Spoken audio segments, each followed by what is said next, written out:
Começo por saudar toda a gente e agradecer o convite que a organização me fez para estar aqui nestes segundos encontros literários e para moderar este painel de tão ilustres leitores de Almeida Faria. Mas não vou só moderar, tenho que dizer qualquer coisa sobre o autor também. Uma brevíssima nota sobre Almeida Faria, que hoje e amanhã nos vai reunir aqui neste espaço.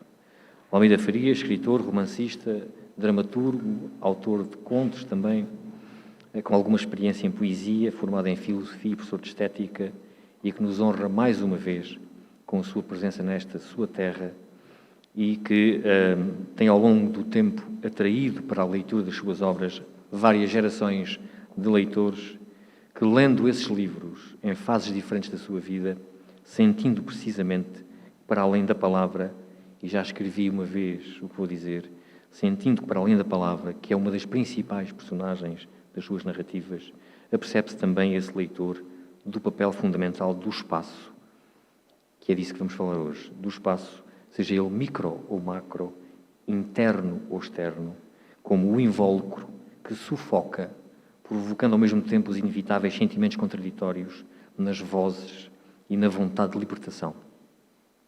Sem limites, nas margens, o rio corre livre e espraiado até ao mar. Com essas mesmas margens apertadas, é outro o rio que se desenvolve, tumultuoso e transgressor, arrastando e destruindo, trazendo com toda a certeza uma nova ordem depois do caos provocado. Este vocábulo, que não é redondo, transgressão, é o que me parece melhor para que se adapta à escrita de Almeida Faria. Toda a escrita, seja de que autor for, é sempre transgressora. E essa palavra que me é querida por vários motivos, recorda-me um pequeno artigo que escrevi, problema e modéstia, quando dos 50 anos de carreira literária de Almeida Faria, também celebrados neste espaço, em maio de 2013. E escrevi eu então, Almeida Faria, e continuo a subscrever, e acho que vou subscrever sempre este texto até ao fim da minha vida. Almeida Faria faz 50 anos de carreira literária. Tivesse aparecido ele com Rumor Branco em 1980 e Saramago já pouco nos teria para ensinar em termos de transgressão na estrutura e no desenvolvimento da narrativa romanesca. Rumor Branco, romance escrito quando o autor tinha 19 anos, que se estranhou, mas logo se entranhou, tem a sua terra como pano de fundo das suas histórias e utiliza a língua portuguesa como uma das suas principais personagens. Foi isto que eu escrevi. Vou terminar não falando da obra, não é essa a minha função, mas confessando que quando regresso aos livros de Almeida Faria, as perguntas continuam a renovar-se, tal a riqueza dos seus textos e das mensagens que todos os dias nos consegue deixar. Hoje coloco apenas uma que julgo irá ser respondida de forma direta ou indireta nas comunicações dos ilustres participantes presentes na mesa. O espaço. E, no caso preciso, o espaço alentejano, que é, de certo, uma forte condicionante e um elemento provocador de reações, um ativador de uma consciência crítica nas personagens e, por isso, política. É este contexto espacial, a categoria da narrativa, que vai conduzindo as atitudes e as decisões tomadas pelos seus atores, também eles, e ainda que pertencentes a diferentes classes sociais, filhos desse mesmo Alentejo, deste mesmo Alentejo, um Alentejo desigual, cenário, atrevo-me a dizer, neorrealista, distante da civilização de onde vinham todas as decisões. Um lugar onde, no alto de uma das colinas, se distribui uma vila, a que Almeida Faria chamou com toda a propriedade estética, social e política, Monte Mínimo, e onde vive um conjunto de personagens cuja maioria não gosta mesmo nada do que vê, do que lê e do que sente. Passo agora a apresentar o painel desta mesa. António Guerreiro nasceu em Santiago de Cacém em 59, licenciou-se em Línguas e Literaturas Modernas, português e francês, pela Faculdade de Letras da Universidade de Lisboa. Em 86, ingressou como assistente da cadeira de Introdução aos Estudos Literários na Escola e é colunista do Jornal do Público, no suplemento cultural Y. A professora Rosa Maria Goulart é professora catedrática de Teoria da Literatura do Departamento de Línguas e Literaturas Modernas da Universidade dos Açores, é licenciada em Filologia Românica pela Faculdade de Letras da Universidade de Coimbra e é doutorada pela Universidade dos Açores com uma dissertação intitulada Romance Lírico, encontra-se já aposentada, como tivemos a oportunidade de conversar há pouco. Tem sido responsável pela regência de disciplinas nos cursos de licenciatura e mestrado na área da literatura. Tem exercido as funções de Coordenadora-Geral de Avaliação da Universidade dos Açores e de Coordenadora do curso de mestrado em Língua e Literatura Portuguesas. Tem publicado artigos em revistas de especialidade e em outros estudos em obras coletivas, para além de vários livros sobre literatura e teoria da literatura. Tem proferido conferências e participado em colóquios e congressos em Portugal e no estrangeiro, sobretudo no Brasil. Conta ainda com alargada participação em júris de provas académicas na Universidade dos Açores e em várias outras universidades do país. O professor Vítor Guita enviou para a organização uma biografia muito pequenina, mas achei uma injustiça estar a ler a biografia que ele enviou. Então fiz eu a biografia dele. Portanto, Vítor Guita é natural de Montemoro Novo, meu amigo de longa data, e com as nossas vidas a cruzarem-se constantemente na música, na literatura, no teatro e na poesia. É licenciado em Filologia Românica pela Universidade Clássica de Lisboa e foi professor na Escola Secundária de Montemoro Novo até à sua aposentação há 13 anos. É também ele um amigo de longa data de Almeida Faria, devorador dos seus textos, como habitante que é também deste Monte Mínimo, que hoje nos acolhe de uma forma tão especial. Está desde sempre ligado à música, é fundador do Coral de São Domingos, logo às 18 horas vamos ter um grande concerto, mesmo aqui ao lado, e dirige a Tuna e o grupo de teatro da Universidade Sénior do Grupo de Amigos de Montemor, onde é também professor de português e de literatura portuguesa. É ainda colunista do jornal O Montemorense e a sua enorme paixão pelo poder da palavra e pela literatura permite-lhe ser um dos principais divulgadores de autores montemorenses, como Curvo Semedo, Alface e, claro, Almeida Faria, entre outros. Feitas as apresentações, passemos ao debate. Bom dia a todos. Eu, para encurtar, agradeço e cumprimento assim em conjunto e agradeço o convite que me foi feito para estar aqui, na pessoa da senhora Presidente da Câmara. Eu tenho um grande apreço pela obra e, neste caso, vou falar à antiga, pela obra e pelo homem. Tenho uma grande amizade e admiração pelos livros e pelo escritor. Fiz as contas e a nossa amizade fez bodas de prata este ano, foi em 93. E a partir daí nunca foi quebrada. E tenho muito prazer em estar aqui. Não serei a última pessoa indicada para falar do Alentejo, porque eu venho lá dos Açores, mas vou tentar.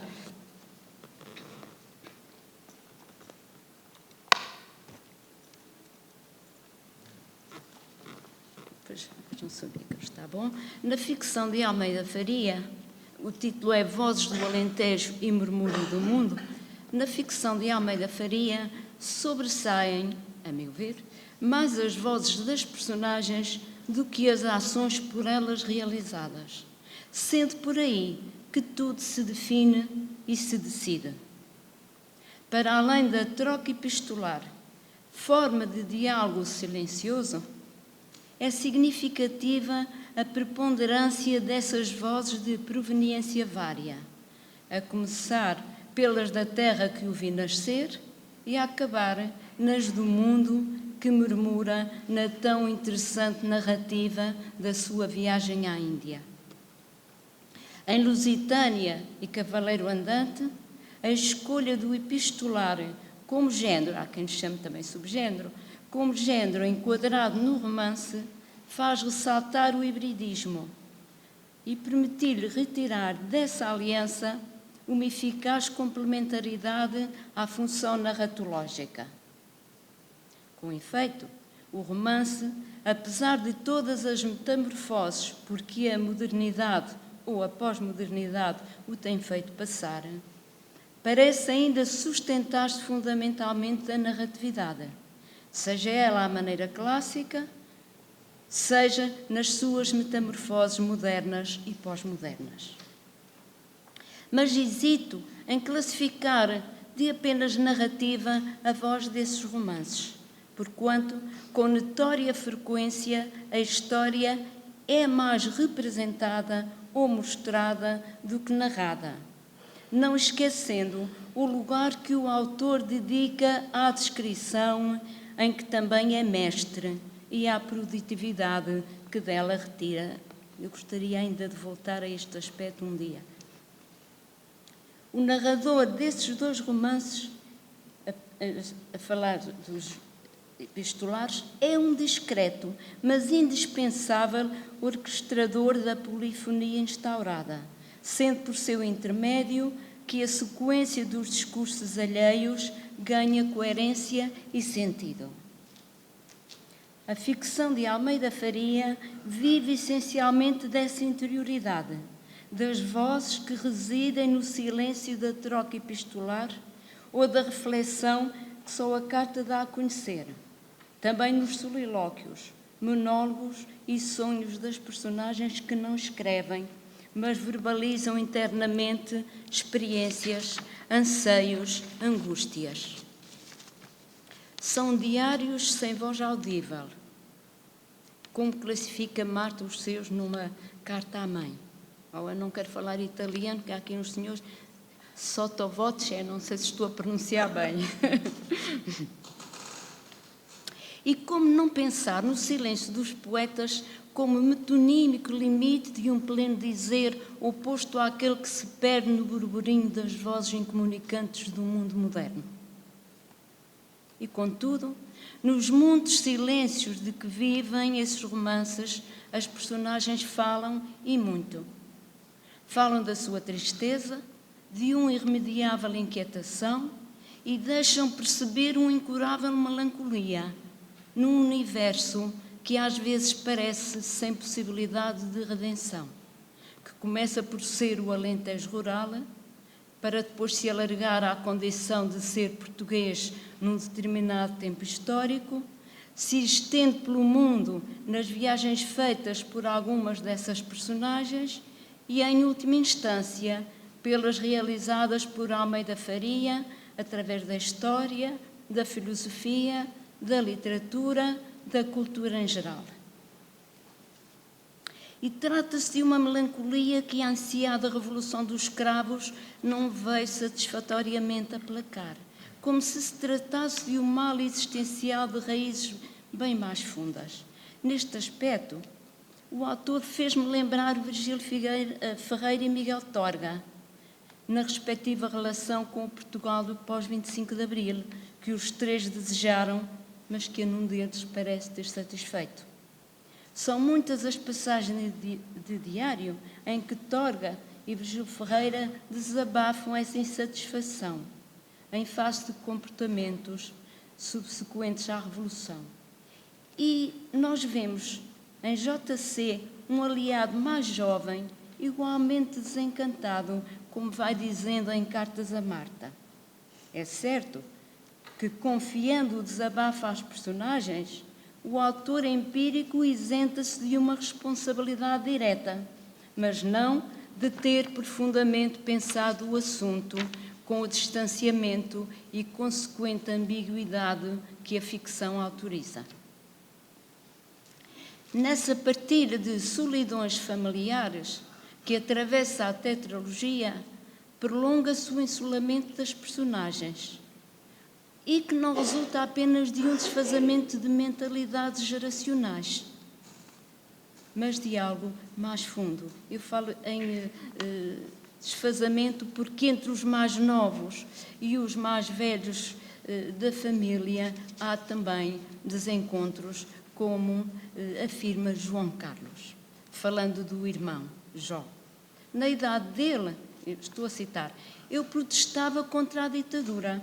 Ele e os da sua geração protestam contra a revolução que lhes veio complicar as vidas. Os estudos num caos, cada ministro apenas interessado em desfazer a desobra do anterior, em meter no ministério seus fedos gente do partido dele, independentemente de arcaicos conceitos de responsabilidade e competência. Isto é de Cavaleiro de Andante. Almeida Faria viaja para a Índia. As suas personagens viajam do Alentejo para Lisboa, para o Brasil, para Veneza. Há as também que, por condição, as criadas de servir os patrões alentejanos, ou circunstâncias da sorte, ficam como Sónia, presas ao chão a que pertencem. Angola, neste caso. A Sónia diz que está preso ao chão a que pertence. Se a condição de uns determina que fiquem, as primeiras gerações do clã alentejano, pelas inextricáveis relações entre posse e poder, a nova geração é aquela que sente o apelo de outros espaços e outros tempos. Falando especificamente do autor empírico, tão importantes são as viagens que implicam uma deslocação em termos geográficos, como os percursos temporais que recuperam dados históricos, míticos, lendários e religiosos, mesmo se ironicamente reconfigurados. Parece-me ver aqui o mais interessante da obra de Almeida Faria, interpretação minha, que só pode desejar, suponho, a companhia do leitor para a revisita e a reativação de saberes anteriores, tornados obrigatória referência, e, com um gozo que se adivinha no seu autor, espera do leitor que seja testemunha e comparsa na desconstrução dos mitos culturalmente partilhados e, bem assim, aceitar uma nova proposta de leitura. Agora, espero que não se zangue comigo, parece-me que Almeida Faria não se revela propriamente grande amigo dos críticos, salvo honrosas e raras exceções, mas supõe-se que quem assim escreve tem muito afeto pelos seus leitores. Em O Murmúrio do Mundo, tendo sempre presente a bem mais tormentosa viagem dos portugueses, frequentemente com eles se confrontando, Almeida Faria conclui de forma distinta de muitas das narrativas de viagem que atualmente vêm a público, porque a atitude à partida também não era o do comum turista viajante. Também não nos diz se carrega no regresso prendas como turista, mas regressa dizendo que quem regressa de uma terra tão diversa, estou a citar, traz fragmentos de caras, casas, ruas, cheiros, quartos, uma carga de imagens que, na alfândega roleta do lembrar e esquecer, deveria pagar excesso de bagagem. Fim de citação. Carregado de dores e de cansaço, a mais-valia dessa viagem terá sido a da aprendizagem de uma outra maneira de ver, nesse riquíssimo confronto com outra civilização que já nos foi mais próxima. Terá sido essa a sua melhor bagagem. E cito: trouxe comigo um bloco confusamente escrevinhado, uma curiosidade acrescentada, uma crescente descrença na elegância da descrença, e tornei-me mais atento à infindável memória do mundo, mais capaz de escutar o incansável murmúrio do mundo. Fim de citação. E assim já percebemos o título da obra. Na bagagem do viajante seguiam as muitas leituras que circulavam noutros livros, o conhecimento histórico-geográfico, um subjacente prejuízo apto a correções in loco, uma predisposição seletiva para ver, sentir e dizer, que obriga a uma íntima avaliação do que será descrito, narrado, ajuizado, a pedir uma posterior ordenação do bloco de notas confusamente escrevinhado. É de Almeida Faria esta expressão, diz que trouxe um bloco de notas confusamente escrevinhado. Levava, pois, informação a completar com mais informação, a corrigir com inéditas experiências. Não seria então um viajante com um olhar virgem sobre a terra a visitar, mas dela tinha uma perspectiva livresca, sem nenhum sentido pejorativo, no sentido mais literal do termo, uma cultura colhida nos livros e que assim lhe servia de lastro para o mais que viesse. Tem uma citação que não vou ler, só o início. Índia, o que nos traz esta palavra? Mahatma Gandhi, Ganges, Gama, Goa, Buda, etc. E depois palácios de rajás, turbantes e joias, pedras preciosas, etc, etc. Tomado pelo espírito do lugar, revela-se permeável esta nova cultura.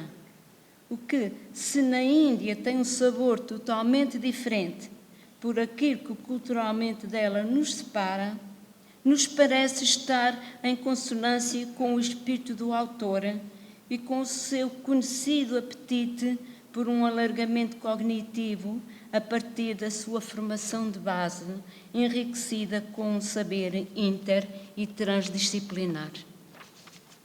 Num género mal definido, Eduardo Lourenço tanto fala em Viagem Diário, como em original crónica, como em texto de ficção. Porque é tudo isso?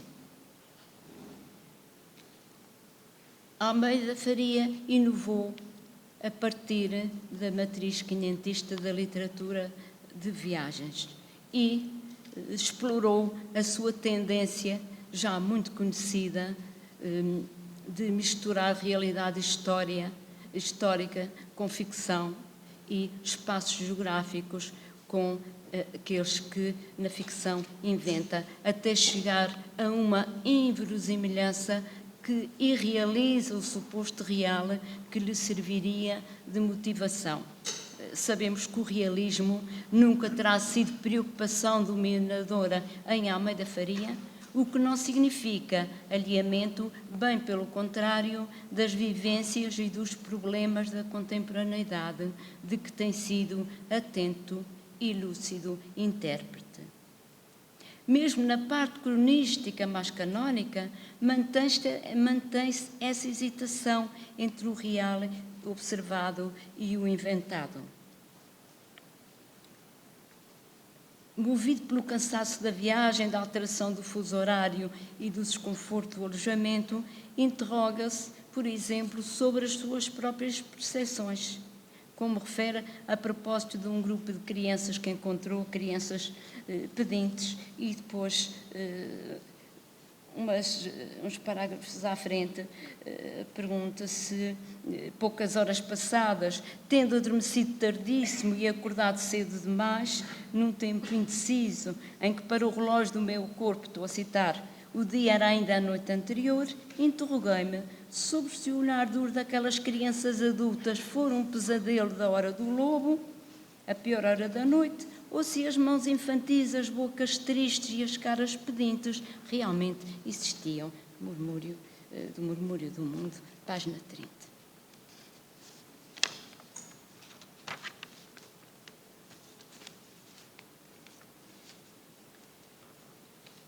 Desde logo se revela a originalidade deste relato pelo intercalar dos registros da saga marítima dos portugueses à Índia, fazendo-nos ler assim duas viagens, a que já sabíamos e a que vamos aprendendo como nova, originalmente vista, subjetivamente relatada. Trata-se de um conhecimento elaborado de forma mais complexa, não apenas o confronto do experienciado em loco no momento com o aprendido nas crónicas pretéritas, em tempo e em estilo sobre a Índia, mas da evocação das memórias de outras experiências e outras viagens, o que, de certo modo, também faz desta viagem à Índia um texto parcialmente memorialístico.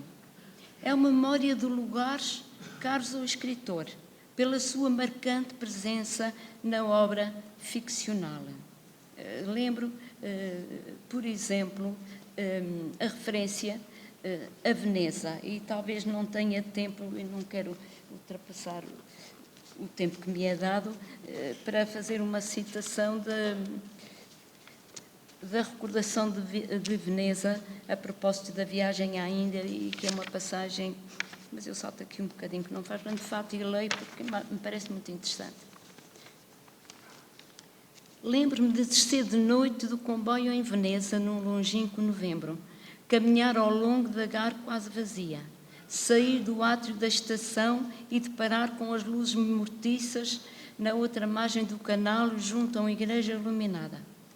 Os nossos passos em direção ao cais dos Vaporetti Pareciam ser o único som naquele silêncio, até que adivinhámos ao longe a vibração de um barco a motor crescendo por cima do marulhar das águas, embatendo contra os degraus de pedra da praceta, contra as fatigadas fachadas dos palácios. E tive a sensação de recolher o desconhecido, de já ter ali estado. Fim de citação. Já o parágrafo anterior a esta citação nos chamar a atenção para este especial modo de ver e igualmente nos alerta para um em comum chave de leitura que nos obriga a abdicar de canónicas e exatas referências de rigor cronístico para fazer uma leitura noutro sentido.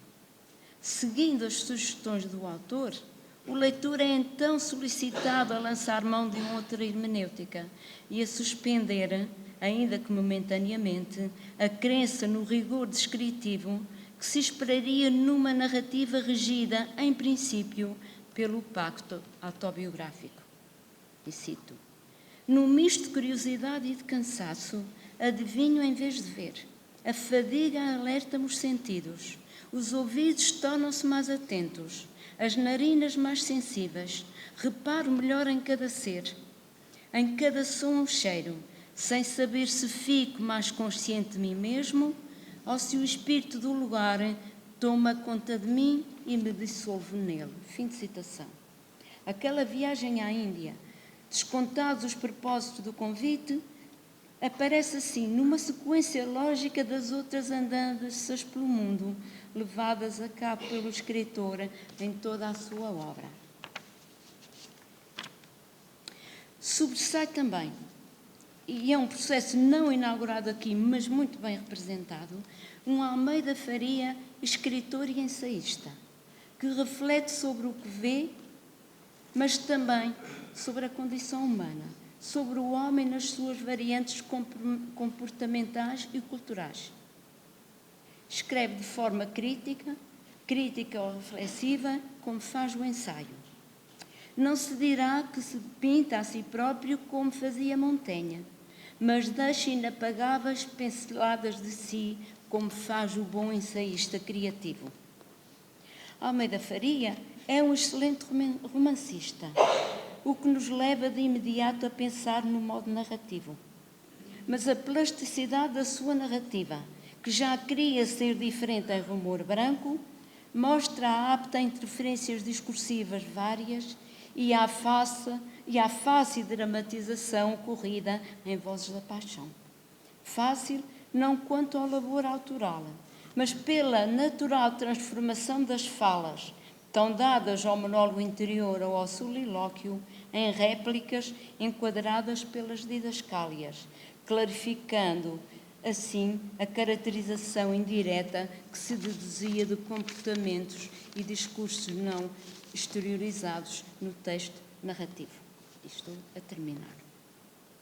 Parece-me ainda haver nesta magnífica prosa, isto fica para um outro trabalho, uma vontade de poesia, que não ousando entrar completamente no domínio da lírica, ela se aproxima muitas vezes, fazendo, aliás, recurso a procedimentos do texto poético. A Paixão merece-me um estudo à parte pelas suas características discursivas e técnico-narrativas.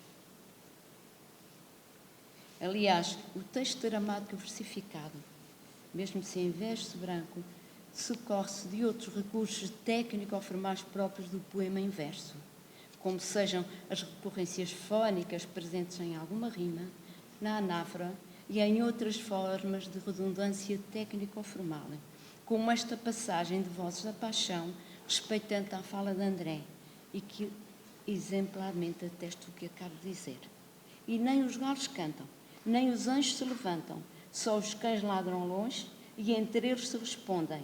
E ouço estalar ao vento as árvores, ouço estalar os móveis desta casa, ouço estalar os tetos desta casa, ouço estalar a minha casa, ouço estalar a minha alma. Cavaleiro Andante.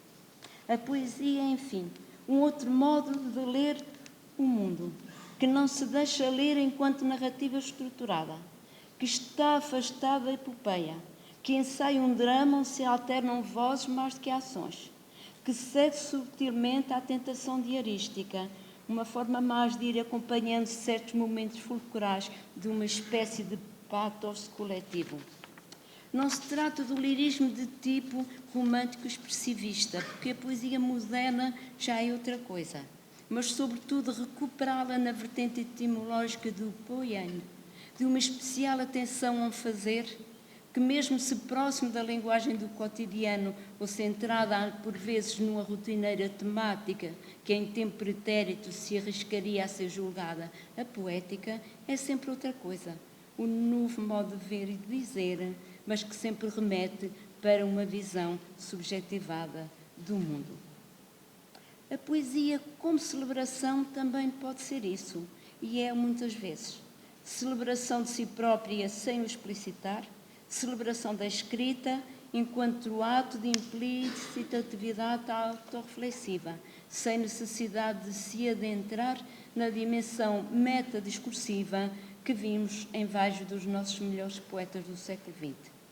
Terá sido este vigiado labor e o prazer que imaginamos por parte do autor na desconstrução de saberes anteriores para os fazer seus, no esmero de uma escrita que, mesmo encerrando a melancolia do mundo, transmite a alegria de si própria como arte. E terá sido esta a melhor viagem de Almeida Faria, hoje simbólica e realmente regressado ao seu Alentejo. Muito obrigada.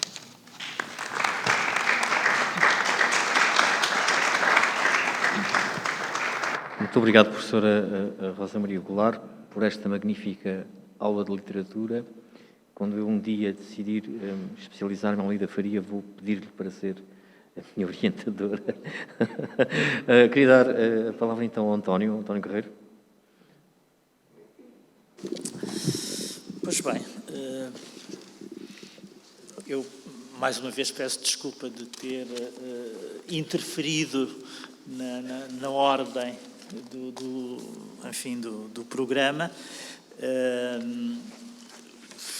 Ouvi com muita atenção as palavras, o belíssimo texto apresentado pela professora Rosa Maria Goulart, e verifiquei que a sua incidência foi privilegiadamente sobre um livro que até nem fala do Alentejo, O Murmúrio do Mundo. Mas, de qualquer das maneiras, é um livro significativo para nós percebermos algumas questões. Eu acho que o Alentejo, enfim, entrando um pouco nesta questão que é o tema desta mesa, o Alentejo de Almeida Faria não é exatamente o Alentejo de alguns romances neorrealistas, evidentemente, tanto do ponto de vista formal como do ponto de vista temático. É, sobretudo, um Alentejo visto um pouco à distância, uma distância cosmopolita, sempre. Eu acho que o cosmopolitismo aqui é uma palavra ajustada e uma palavra justa para designar os livros do Almeida Faria, e temos que pensar que se trata de um momento, enfim, quando ele começou a publicar, esta questão do cosmopolitismo da literatura portuguesa, provavelmente, e sobretudo num momento histórico em que Portugal vivia num certo fechamento, este cosmopolitismo da sua ficção, da sua literatura, é verdadeiramente extraordinário, eu acho. Eu acho que devemos nos interrogar com toda a admiração como é que, no início dos anos 60, um jovem com 19 anos, suponho eu, escrevia qualquer coisa como o Rumor Branco, alguém que vivia aqui no Alentejo, e que escreve um romance, enfim, um livro, um texto, se quisermos, porque de facto ali a questão da textualidade é muito importante, que rompe com alguns dos padrões e dos modelos literários mais mais hegemónicos da altura, e sabemos como isso foi objeto de uma enorme polémica e de uma recepção polémica que foi bastante importante. Relendo hoje, como de resto eu fiz há algum tempo, a tetralogia do Almeida Faria, verificamos uma coisa, que aqueles romances podem ser lidos, permanecem intactos na sua atualidade. Isto parece-me ser o que de mais justo e, ao mesmo tempo, aquilo a que um escritor pode aspirar com mais força, porque até mesmo escritores, enfim, que foram muito importantes na época, quando nós os lemos hoje, provavelmente às vezes temos dúvidas sobre, ou a sua atualidade não permanece tão intacta como acontece nos romances do Almeida Faria. E ele é intacto, a sua atualidade permanece intacta,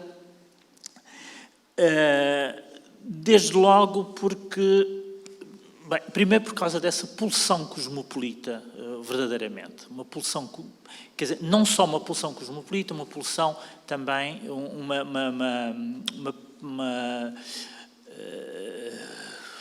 digamos, uma capacidade de estar a par, digamos assim, daquilo que de mais novo e de mais recente se estava a passar na literatura. É evidente que, sobretudo, a relação, sei lá, com o Nouveau Roman e a lição do Nouveau Roman entra com alguma pertinência na obra do Almeida Faria,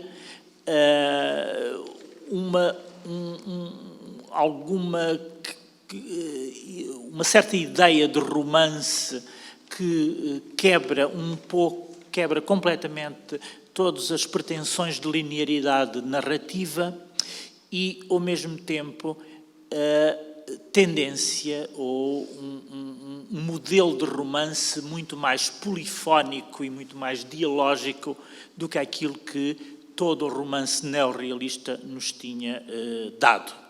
E se nós procurarmos, sobretudo, essa representação do Alentejo, tal como o romance neorrealista o fez, ou as representações, enfim, do Alentejo nos romances do Almeida Faria, de facto, aqui o dialogismo, ou a polifonia, se quisermos, ou pelo menos qualquer coisa que se aproxima da polifonia, as vozes que falou a professora Rosa Maria Goulart, parece-me ser um elemento importante a considerar e que, evidentemente, retira qualquer espécie de pretensão de realismo literário, digamos assim, de realismo literário, tal como alguma convenção romanesca ainda dominante na altura tinha colocado, digamos assim, no centro das preocupações.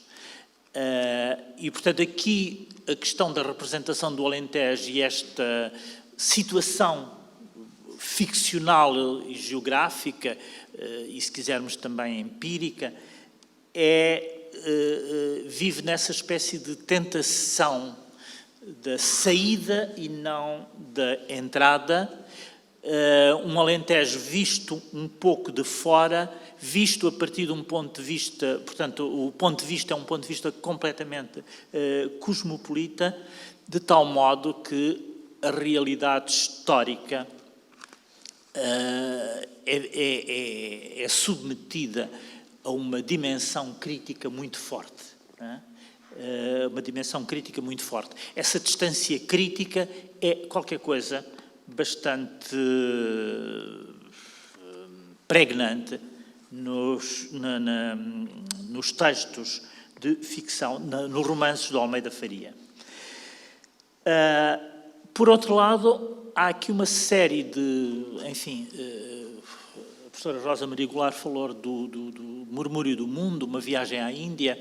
Repare-se que há aqui, se acompanharmos diacronicamente a obra do Almeida Faria, temos uma espécie de viagem ou de movimento que nos leva desde o Alentejo até enfim, até à Índia, até ao mundo, com incursões várias, evidentemente, e esse é o pano de fundo, sobre o mundo português, digamos assim, sobre Portugal. Muito embora o Almeida Faria seja alguém que dialogou muito e continua a dialogar, julgo eu, com Eduardo Lourenço, os mitos portugueses não encontram o mesmo tipo de representação nem de resolução, não são pensados da mesma maneira, de modo nenhum, em Almeida Faria e no Eduardo Lourenço. Eu acho que há um diálogo, que é um diálogo que eu acho que foi produtivo, certamente, o autor dirá melhor do que eu, mas, de qualquer das maneiras, há diferenças significativas, desde logo, evidentemente, porque se trata de géneros diferentes. O Eduardo Lourenço escreve ensaio, o Almeida Faria situa-se no domínio do literário. E essa diferença, evidentemente, tem consequências fortes. Mas há uma maneira de olhar para Portugal que é muito diferente, e dos mitos portugueses, que me parece ser muito diferente em Almeida Faria e em Eduardo Lourenço. No Eduardo Lourenço existe muitas vezes uma certa ambiguidade que nos leva a hesitar se, na verdade, ele tem uma distância crítica em relação a essa mitologia, ou, pelo contrário, tem um fascínio por ela que leva quase, às vezes, a uma adesão ambígua. No caso do Almeida Faria, a distância crítica parece-me imperar e parece-me triunfar em toda a linha. E, digamos, é essa distanciação, esse método de distanciamento que nós encontramos desde o primeiro momento na ficção. E essa distância existe também nos modos de representação do Alentejo, parece-me a mim. Não quer dizer que quer dizer que nos seus primeiros romances não seja importante essa representação geográfica, que o Alentejo não compareça aí e não possa ser visto na sua realidade histórica, digamos assim, mas há ao mesmo tempo um tropismo para o exterior, esse tropismo para o exterior, um tropismo cosmopolita, digamos assim, que afasta qualquer tentação de leitura de tipo realista e, sobretudo, qualquer tentação de leitura próxima daquilo que foram os modelos do romance neorrealista. É evidente que a questão das classes e a questão da luta de classes está presente de uma maneira ou de outra, provavelmente presente também de uma maneira crítica, mas o que a literatura do Almeida Faria, os seus romances mostram, é que existe sempre uma espécie de capacidade autorreflexiva, e é precisamente essa capacidade autorreflexiva, não só sobre os processos literários, e isso parece-me bastante importante, a literatura que reflete muito sobre si própria e que se mostra de uma lucidez em relação aos seus próprios processos, digamos, a própria convenção epistolar que é utilizado aí como em alguns dos seus romances como processo literário, implica primeiro o diálogo, e esse diálogo permite essa reflexão autocrítica. Portanto, digamos, o lado, a consciência literária, desde o primeiro momento, desde o momento do Rumor Branco, há uma forte consciência literária, no sentido em que a literatura, o romance de Almeida Faria é também uma reflexão sobre si próprio e sobre o próprio género romanesco, com uma forte capacidade de subverter, quebrar as regras mais comuns das convenções do romance, e sobretudo das convenções que eram predominantes, que eram hegemónicas em Portugal, na literatura portuguesa, romance nessa altura. E por isso é que estes romances representam ali, naquele momento histórico e na história da literatura portuguesa da segunda metade do século XX, eles correspondem a nós fortíssimos, diria eu, como provavelmente só encontramos em mais 2 ou 3 momentos, ou nem isso, nós fortes que implicam mudanças de direção, implicam inflexões, ou seja, na história do romance português do século XX, da segunda metade do século XX, os romances de Almeida Faria implicam, de facto, uma inflexão no caminho, no percurso da ficção portuguesa, do romance português. Provavelmente temos depois, já posteriormente, outras inflexões que vêm, aliás, no mesmo seguimento, na mesma continuidade, e que têm a ver também, estou-me a lembrar, sei lá, de uma autora como Maria Velho da Costa, que também faz do romance, da polifonia, da utilização de vozes diferentes, um método importante e um processo de discussão romanesca que tem implicações muito fortes e que rompe também, evidentemente, com as convenções mais comuns de um certo realismo literário que, pelo menos, se tinha tornado, que o neorrealismo defendia.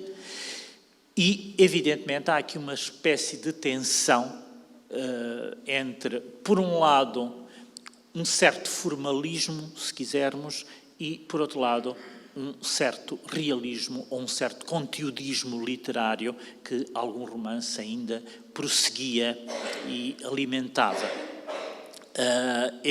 Imagino que, e de certo modo, a polémica em torno de Rumor Branco denuncia isto. Havia, evidentemente, uma espécie de suspeita de que escrever desta maneira podia confundir-se ou podia ter ser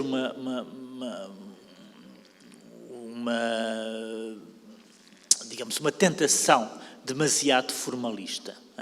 Em relação a determinado tipo de modelos, esta literatura poderia aparecer como demasiado formalista. E o formalismo era uma espécie de pecado capital, enfim, denunciado em vários momentos, em várias ocasiões, e nós sabemos muito bem que a coisa não está desligada, exatamente, não está desligada de uma dimensão política. O formalismo foi sempre o pecado capital denunciado por quem tinha a tentação de impor modelos literários a partir de uma visão política demasiado estrita, digamos assim. E no caso da polémica e da recepção polémica que teve o Rumor Branco, evidentemente a questão do formalismo parece-me estar, de uma maneira mais ou menos explícita, parece ser o pano de fundo dessa polémica. Evidentemente aqui a questão do formalismo não era nada menos do que a aquisição de um certo modelo de romance que rompia com uma linearidade romanesca, com uma preocupação pela mensagem e por um conteudismo demasiado transparente e que fazia a aquisição de modos de narrar que tinha em conta um outro modelo de romance que tinha aparecido e, sobretudo, que, digamos, que mergulhava com muita força naquilo que tinha sido a grande lição modernista. Há uma espécie de neomodernismo nos anos 60,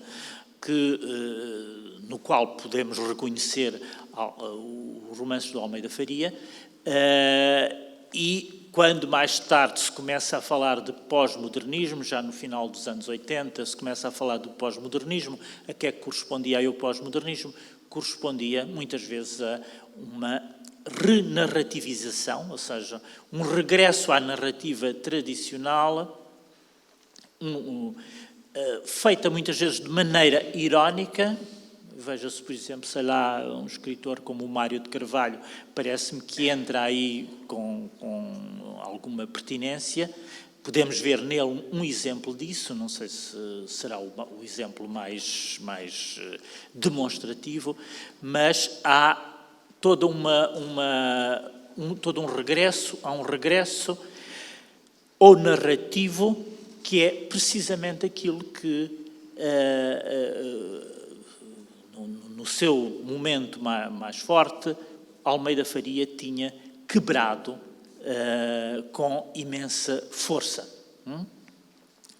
Não sei se, enfim, aquilo que eu acabo de dizer poderá tornar-se talvez matéria de alguma discussão, não sei se haverá debate a seguir. De qualquer das maneiras, aquilo que eu queria sublinhar, que eu queria deixar sublinhado, era precisamente essa dimensão de novidade, de atualidade e a capacidade de romper com determinado tipo de cânones romanescos que eram os mais dominantes. Não quer dizer que o Almeida Faria fosse a única pessoa que na altura faria isso. Há outros momentos importantes, até mesmo estou a pensar, sei lá, em livros como O Espaço em Volta, do Herberto Helder, que, não sendo romance, sendo contos, mas também é importante para quebrar alguns dos cânones narrativos. Se pensarmos numa autora como a Agostina Bessa Luís, aí a coisa é de ordem completamente diferente. Enfim, ela rompe também com alguns modelos narrativos mais tradicionais, mas de uma maneira que, pelo menos, não tem a mesma dimensão formal que tem os romances do Almeida Faria. Tem outra dimensão, não estou a diminuir nem a aumentar coisa nenhuma, não se trata aqui de juízos de valor, longe disso. De qualquer das maneiras, é algo de ordem completamente diferente. Basta pensar que Almeida, ou melhor, a Agostina Bessa Luís pertence a outra genealogia que me parece diferente. A sua relação com Camilo Castelo Branco é muito evidente, e com toda essa história que vem do romance português, que vem daí.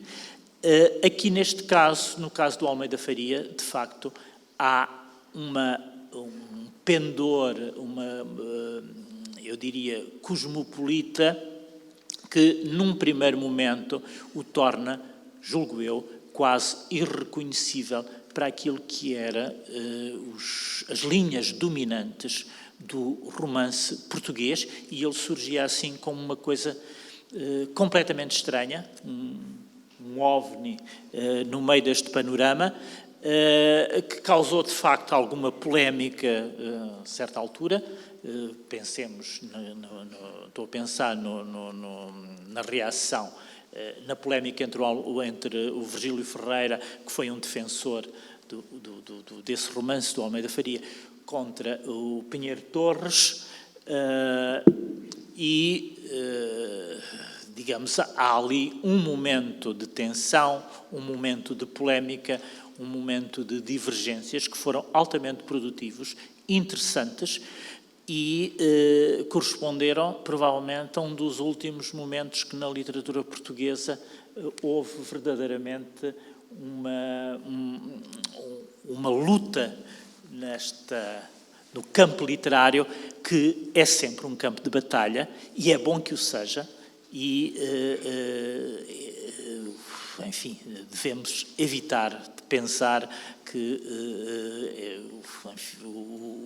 os modos pacíficos ou a tentativa de não fazer da literatura um campo de batalha, que isso seja algum bem, seja para quem for. E, portanto, provavelmente neste momento nós estaríamos a precisar de outras polémicas, de outros confrontos, de outros conflitos e diferenças de pontos de vista. Seria altamente produtivo que assim acontecesse, e devemos à Almeida Faria que, num determinado momento, isso tenha acontecido com imensa força e imenso impacto, e que ainda hoje sejamos, de alguma maneira, herdeiros ou continuadores desse momento importante e forte da literatura portuguesa. Obrigado.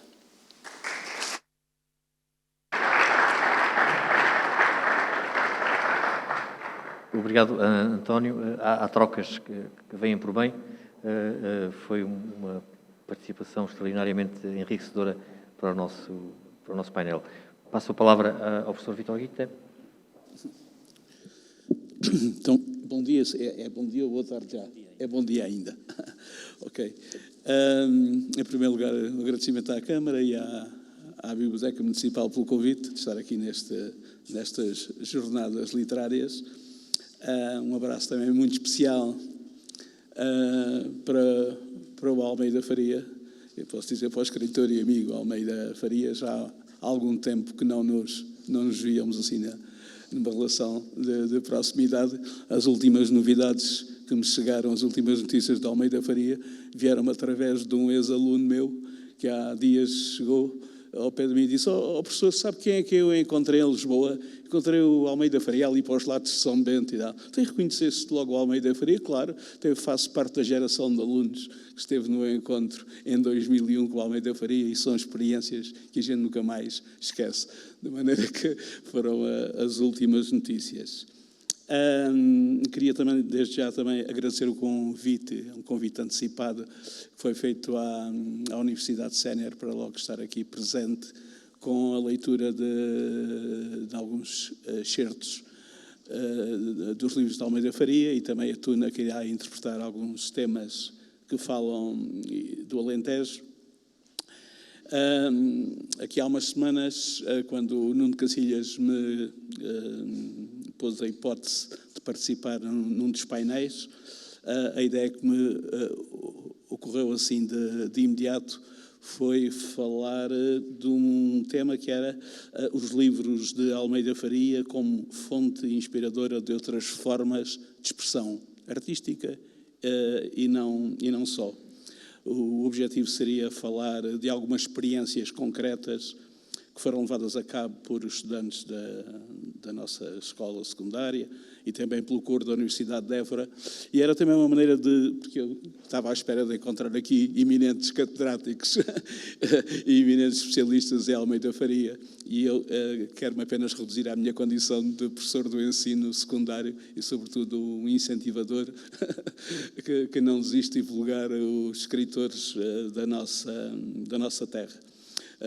Portanto, vou falar numa linguagem bem mais simples. De qualquer maneira, penso que é uma nota, sobretudo, apostar na diferença daquilo que eventualmente poderá ser aqui dito. Ainda quando me apercebi que este painel se intitulava O Alentejo em Almeida Faria, ainda hesitei e pensei em alterar o tema da comunicação, mas depois percebi que não havia incompatibilidade nenhuma, porque os documentos que vão ser apresentados falam exatamente do Alentejo e de Montemor em particular, e, portanto, não havia incompatibilidade. Depois de ter estado pela primeira vez na escola secundária de Montemor o Novo, em 1987, já lá vão uns aninhos, Almeida Faria, eu fui ver ali um autógrafo que tenho ali, uma dedicatória do Almeida Faria. Foi em 1987, já lá vão 31 31 anos. Eu não sei se foi a primeira vez que o Almeida Faria veio a Montemor na condição de escritor, ou pelo menos perante uma vasta plateia. Montemor às vezes é um bocadinho uma terra madrasta, às vezes para alguns dos seus melhores filhos, mas pronto, em 87 o Almeida Faria voltou à escola depois em 2001, no ano imediatamente a seguir a ter recebido o prémio Virgílio Ferreira, que lhe foi atribuído pela Universidade de Évora e que foi atribuído pelo conjunto da sua obra. Este segundo encontro do escritor com alunos e professores da escola secundária inseriu-se num projeto chamado Escritores com Sotaque Alentejano, era assim que se chamava, à descoberta dos escritores montemorenses, Curvo Semedo e Almeida Faria. Curvo Semedo, para quem não estiver um bocadinho mais fora, é um poeta arcádico da Nova Arcádia, contemporâneo de Bocage, grande rival do Bocage, mas que Montemor também, apesar de tudo, e de ser um poeta muito conservador, Montemor também sabe, penso que já sabe mais alguma coisa, mas continua a saber pouco dele. Também não sei se tem interesse para a maior parte das pessoas, mas eu só me irrito às vezes o desconhecimento mais do que o não se conhecer, que isso é que é grave. E eu lembro nesta altura, o meu grande amigo Alface, quando soube que o projeto era sobre o Almeida Faria e o Curvo Semedo, disse, pois, com aquela ironia, aquele humor, aquele sarcasmo que o caracteriza, pois, um vivo e um morto. E então, pronto. Com este projeto, a escola candidatou-se a um projeto mais alargado, de âmbito nacional, que se chamava Inovar Educando e Educar Inovando, que eu acho que é pela escola um dos melhores sítios em que estas coisas devem entrar. E o bom acolhimento que o projeto teve foi de tal maneira que o Ministério depois convidou professores e alunos envolvidos no projeto para irem ao Centro Cultural de Belém, à Festa das Línguas, portanto, fazer uma animação no Centro Cultural de Belém e apresentar exposições, etc. Em relação especificamente ao escritor Almeida Faria, foram desenvolvidas várias atividades, com a elaboração de PowerPoints, que se relacionava a escrita de Almeida Faria com o Alentejo e Montemor, e quero lembrar que nesta fase ainda estavam-se a dar os primeiros passos. Eu lembro que estivemos numa videoconferência com uma escola do Brasil, que era assim uma coisa perfeitamente do outro mundo, estar a fazer uma videoconferência e a falar de escritores de Montemor. Procedeu-se também à pintura de grafites no espaço exterior da escola, inspirados também em textos do escritor. Foram feitas leituras por alunos do Grupo Teatro da Escola e até o Núcleo de Rádio e o Jornal A Gazeta, que eu acho que o João Luís foi uma das molas principais, contribuíram também para a divulgação da vida e dos livros do escritor. O coro da Universidade de Évora veio nessa altura a Montemor, tendo interpretado certos de Rumor Branco no palco do polivalente da secundária. Se não estou enganado, o coro nessa altura foi dirigido pela Manela Magno e acompanhado ao piano pelo compositor Amílcar Vasques Dias, a quem agradeço que ele é que me enviou um registrozinho, uma gravação de um dos documentos que vai aqui ser apresentado. Portanto, são alguns desses documentos que teremos a oportunidade de ver e ouvir, e através deles percebemos da maneira como Almeida Faria fala nos seus livros, determinadas facetas do Alentejo e, em particular, de Montemor e das suas gentes. Quem lê os livros de Almeida Faria, além das belíssimas descrições sobre a paisagem alentejana, sobre a natureza, dá-se conta da denúncia que é feita de uma sociedade arcaica, hierarquizada, fechada, do tal monte mínimo, cheia de injustiças, de conflitualidade entre quem manda e quem trabalha. Encontra também ali a denúncia de um país fragilizado, marcado pela Guerra da África, onde está também presente o confronto de gerações. O leitor depara-se com um novo realismo, não um neorrealismo, mas um novo realismo, onde as personagens são muitas vezes caracterizadas mais pelos objetos e pelos gestos do cotidiano do que propriamente por uma caracterização psicológica explicitada pelo narrador. Eu, se não me levarem mal, na última aula da Universidade de Sénia, aliás, temos estado a ver alguns excertos e fazer algumas reflexões sobre a obra de Almeida Faria e lemos alguns excertos. Logo, o primeiro excerto da Paixão, em que se fala da piedade da criada, em que ela diz, de madrugada ainda levantar-se, descer para a cozinha e enregar o trabalho, reacendendo o lume no fogão, lavar a louça que ficou da véspera, com sobejos de comida, em monte sobre a pia. Durante o inverno a água gela, corta os ossos da gente, faz doer às vezes até pelo braço acima. Deve ser reumático, mesmo ao cotovelo. E só depois sair para o quintal, em que os pardais já cantam sobre o carrapateiro, filhar da vassoura e com ela varrer a capoeira, e aos bichos dar farelos e mais ração a vondo, e vai por aí adiante. E dizia-me o aluno que estava a ler isto, que eu acho que está aí presente na sala: "Oh, professor, isto cansa." E eu pensei, o escritor atingiu o objetivo, não foi preciso dizer que ela estava cansada e cheia de raiva e cheia de... E quase, não é preciso caracterizar com grandes adjetivações, com grandes... E cá mais abaixo depois dizia-se...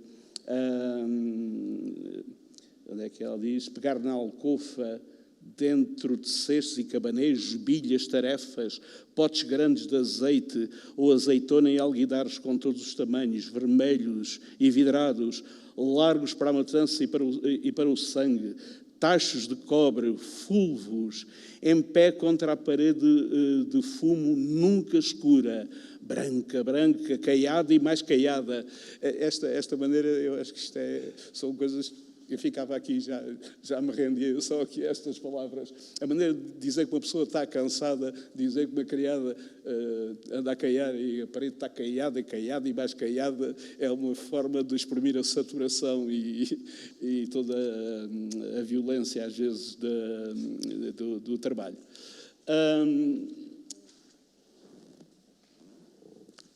Depois, abundam também na escrita de Almeida Faria referências muito detalhadas, exaustivas, aos objetos, às tarefas próprias da lida da casa e do campo, e também às tradições próprias de uma sociedade ancestral, como é o caso da matança do Cordeiro Pascal.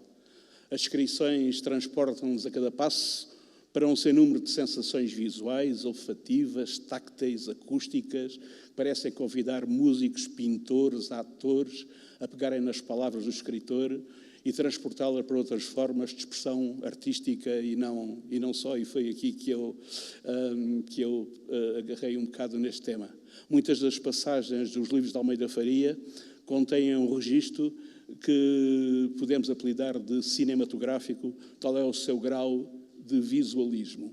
E eu aqui lemos este excerto também em aula da Universidade Sénior, mas eu arrisquei a ler um destes excertos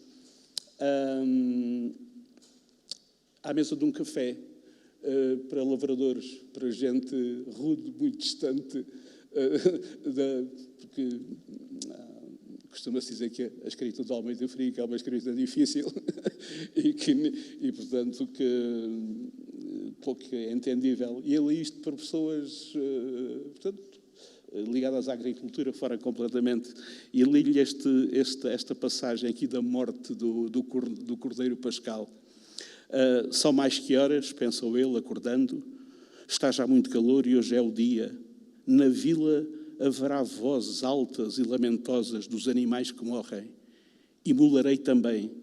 Ele é o nosso Cordeiro, como as palavras mandam.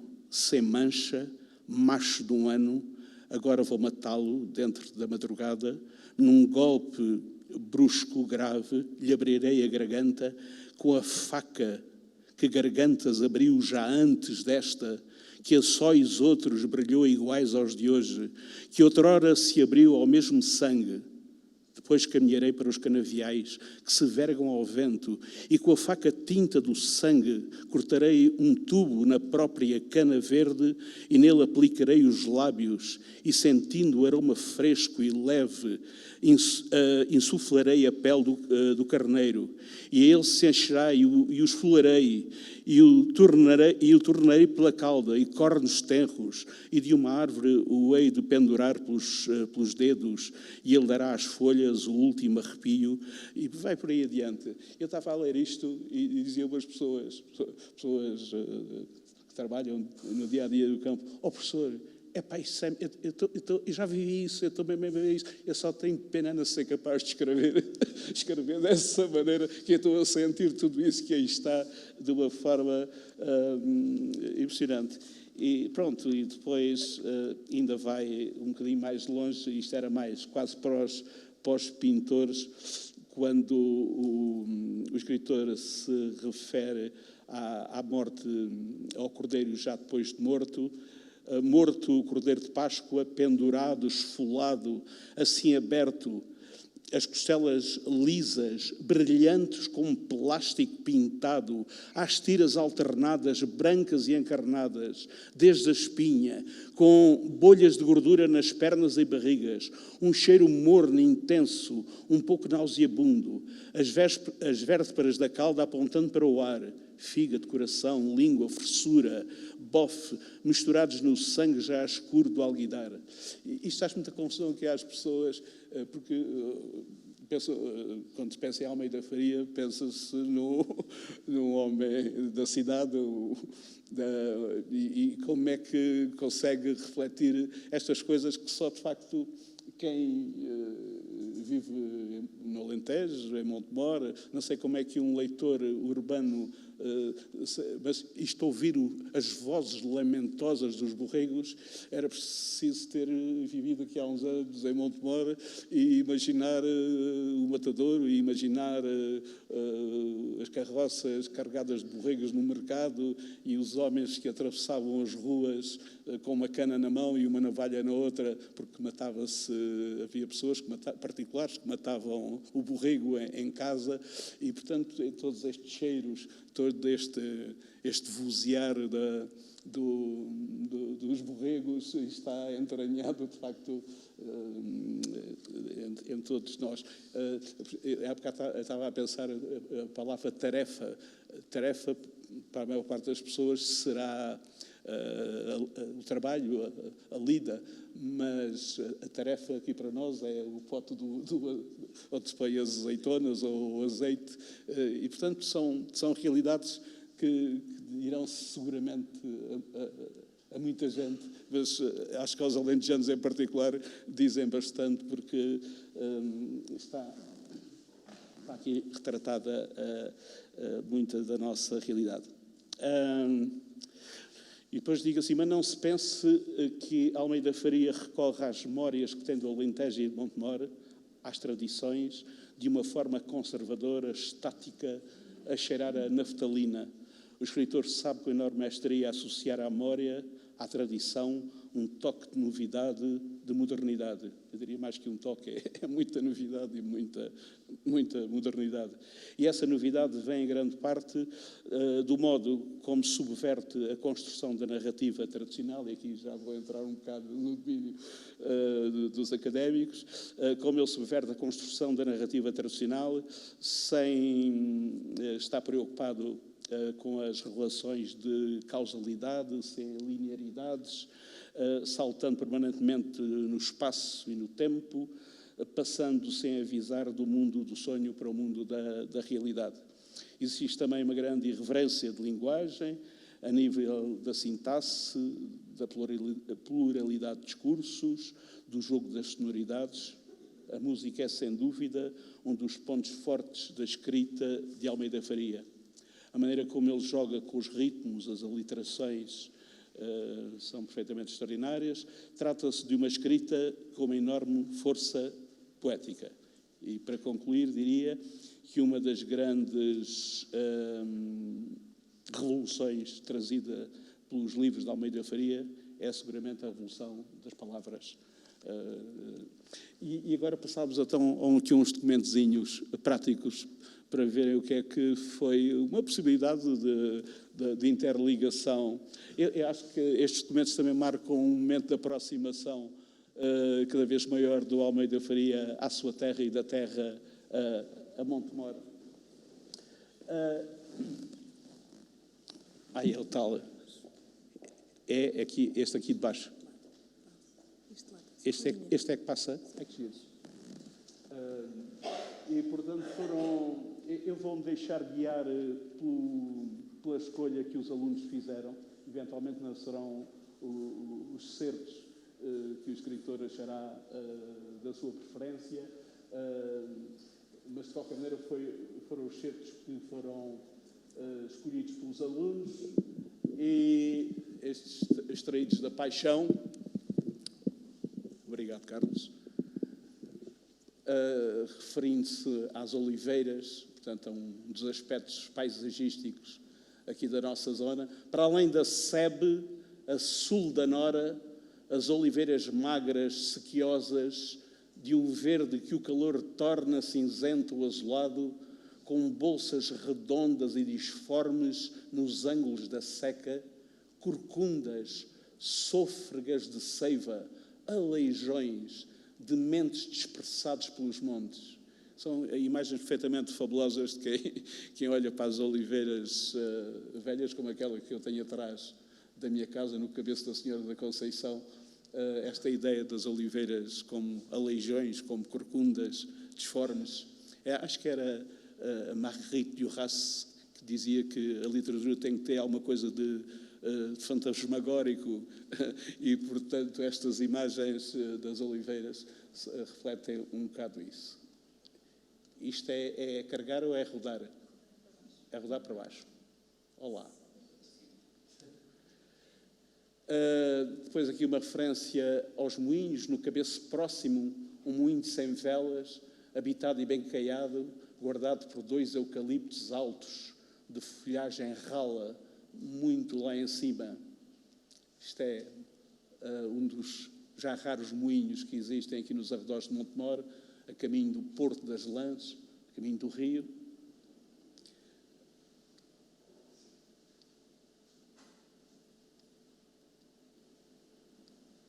Isto era os professores e os alunos que... E depois temos aqui referências, por exemplo, a alguns monumentos de Montemor, o caso da ermida da Senhora da Visitação. Há na frente da igreja um enorme azulejo, igual aos que há lá dentro, a todo o comprimento da parede. A ermida é um silêncio do sol, tão próximo do céu como dos homens, com varandas rasgadas, de onde o espaço é palpável. E 2 redomas sobre mesas com presépios de barro, com minúsculas figuras que encantam os meninos, de nariz contra os vidros e na ponta dos pés. Este presépio está em cima da ermida, é um presépio que está no imaginário, penso eu, de...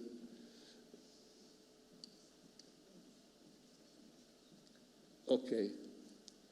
Todos os dias, isto ainda é a ermida, é uma casa interior onde há uma exposição de ex-votos, que é um trabalho que está ainda por fazer, um estudo sociológico e um estudo linguístico sobre a maneira de escrever do século XIX, porque há aqui vários ex-votos de várias épocas, mesmo do ponto de vista pictórico da pintura naif. Acho que há aqui um trabalho interessantíssimo a fazer para quem seja mais especializado na matéria. Todos os dias ali pessoas pagam promessas a um Deus que as não ouve e que perseguem. Na sacristia há tranças, mãos de cera, pés, retratos de família, efígies de soldados e quadros feitos de povo, com a cama, o doente, uma mulher às vezes sofrendo as dores de parto, a barriga subindo debaixo dos lençóis, grande matriz da plebe, orbe fecunda e pródiga da terra, e enfermeiras de coca, e a bela virgem envolta numa nuvem, descendo num voo fácil pelos muros do quarto, ante a família aflita e cheia de surpresa, e em verso, legendas com erros, que é isto, que é estes erros, que era interessante haver um estudo sobre isto, acho eu, do ponto de vista linguístico, e em verso, legendas com erros e verdade, à Santa Nossa Senhora, por me ter livrado de finar, estando desinfeliz, penando as dores de parto. Esta sala é muito interessante porque reflete um bocado a história de Portugal.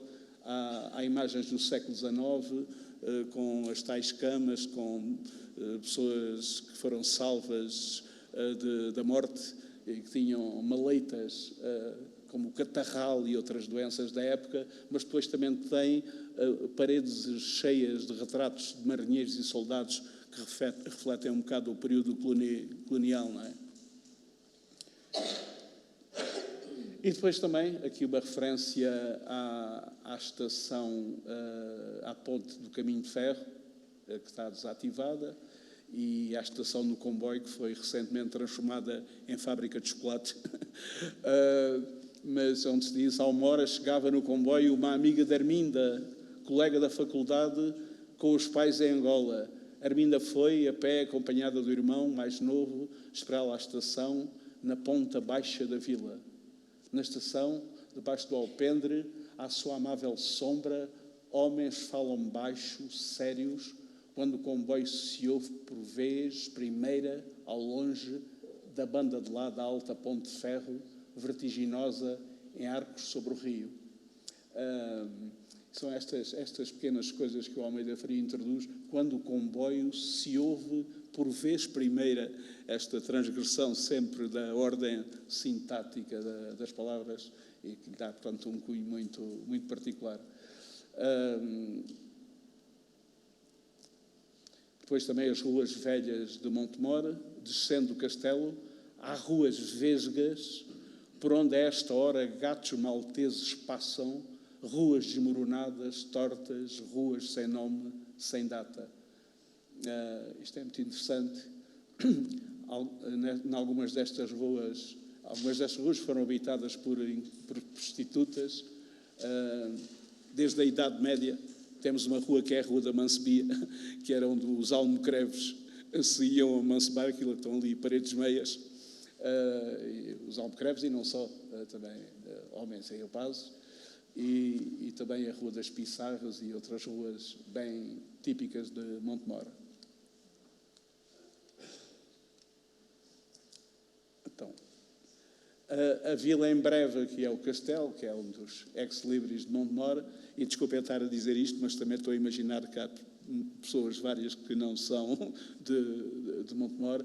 A vila em breve dorme e poucas luzes permanecem acesas, só o Castelo aguarda com as suas 3 torres da má hora, quem lá vai não torna, do anjo e de menagem. E também um café que é quase mítico em Montemor, que é o Café Almanzor, que era o café dos lavradores ricos de Montemor, e não só, mas campesino não ganha refilar, rumina feito boi, ainda bem não, diante do jardim público e do Almanzor, café só dos senhores. Às vezes junta-se um grupo de tipos por essas tascas, laranjinha, adega funda. Para quem não souber, mas este Café Almanzor está num largo onde normalmente os trabalhadores se sentavam no passeio ou lá do outro lado, em frente do jardim público, e portanto, esperavam aqui ordens dos patrões, portanto, trabalho, como não podiam entrar dentro do café, tinham que esperar cá fora que os patrões dissessem alguma coisa ou que mandassem alguém dizer. Este café, este edifício que foi em tempos casino, no princípio do século XX, tem uma coisa curiosa, porque o café é aqui e havia 2 2 níveis do café, ainda existem. Há um degrau, quase assim, desta altura sensivelmente. Havia um primeiro piso mais próximo das portas, onde estavam de facto os lavradores mais ricos, e depois lá ao fundo havia um piso ligeiramente mais alto, onde normalmente se juntavam algum funcionalismo público, gente ligada ao comércio, e normalmente jogavam dominó, etc. E é muito giro porque o degrau que separa o lugar onde estavam os senhores mais ricos e o outro espaço era conhecido por Paralelo 38, que eu acho que é uma coisa extraordinária.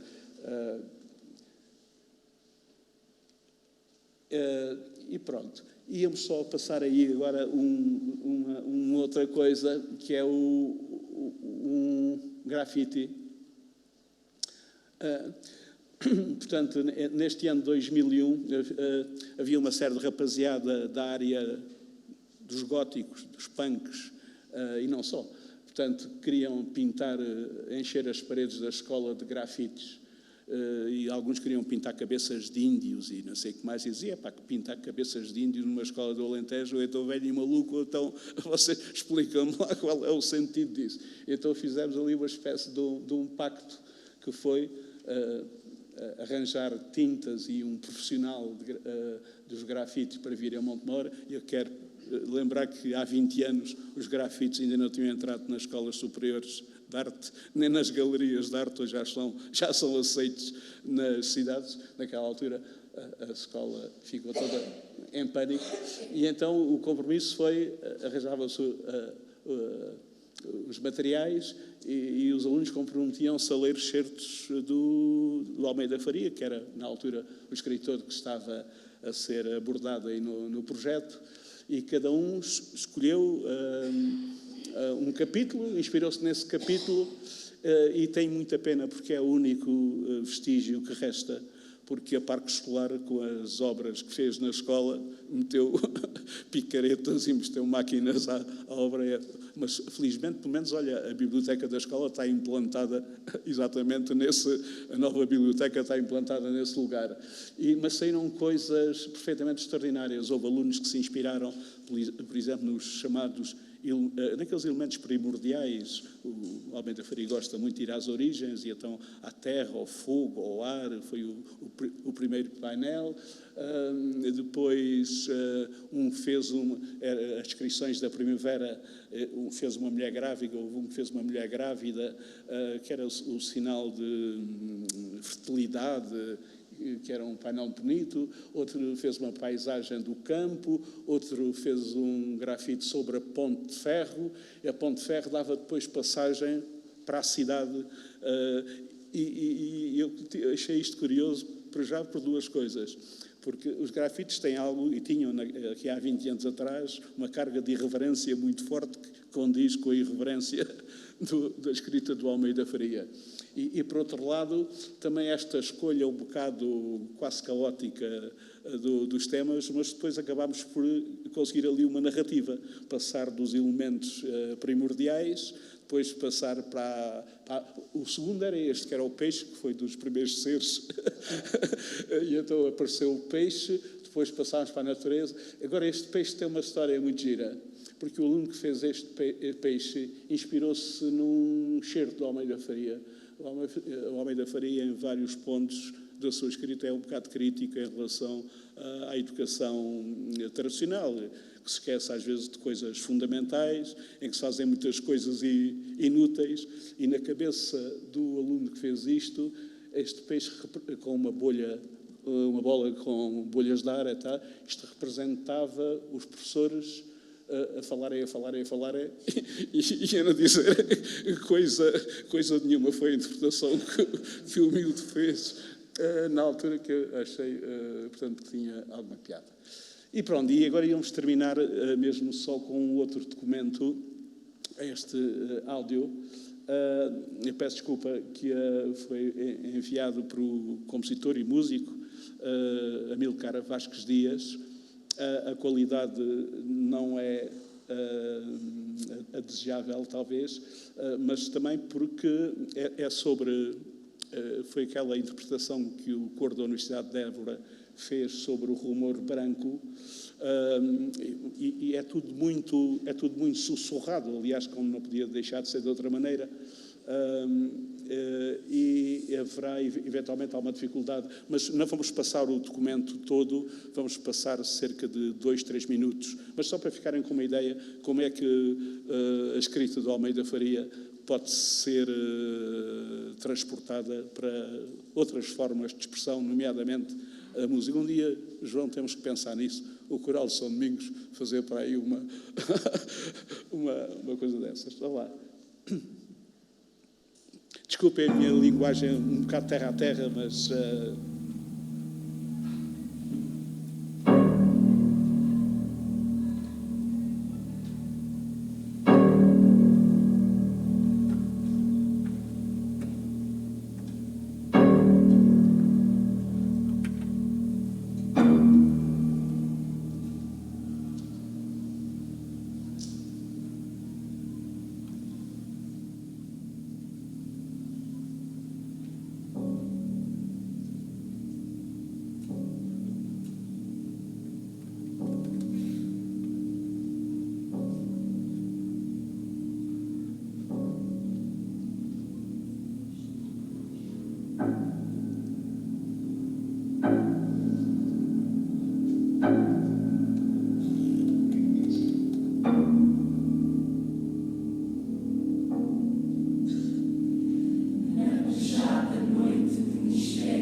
Desculpa estar aqui a interromper, mas fica aqui um exemplo das tais aliterações, das tais repetições, dos ritmos que existem, de facto, na escrita do Almeida Faria, como isto se pode transportar para a música. Eu peço desculpa desta...